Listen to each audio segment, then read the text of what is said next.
Hi friends, ప్రయాణం వచ్చేసి రాయచోటి అన్నమయ్య జిల్లా దగ్గరలోని జగనన్న కాలనీ దగ్గర మోటగట్లకు సమీపంలోని తిరుమలరాయ గుట్ట దగ్గర అయితే ఉన్నాను. తిరుమలరాయ గుట్ట దేవాలయాన్ని అయితే ప్రతి ఒక్కరు చూసింటారు, కానీ ఈ దొనను అయితే ఎవరు చూసింటారు. చూడండి, ఈ దొనలో మామూలుగా అయితే తామర పూలు కాస్తాయి, కానీ ఇప్పుడైతే తామర పూలు లేవు.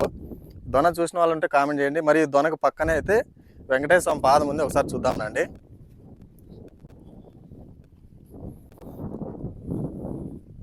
చూడండి, 1xలో పెట్టి ఇప్పుడు చూడండి, ఇక్కడ వెంకటేశ్వర స్వామి కుడిపాదం అనమాట. మీరు బాగా చూసినట్టయితే ఇక్కడ బొటనేళ్ళు ఇట్లా వేలు అన్నీ ఉన్నాయి, చిటికన వేలు ఆకారం చూడండి, నీట్ కనబడుతుంది. మరి పూజలు కూడా చేసినారు చూడండి.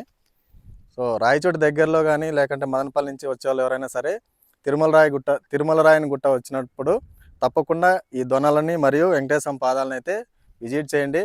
ఇలాంటి మరిన్ని వీడియోస్ కోసం నా ఛానల్ సబ్స్క్రైబ్ చేసుకొని ఫాలో చేయండి. నెక్స్ట్ వీడియోలో మళ్ళీ కలుద్దాం. Bye bye.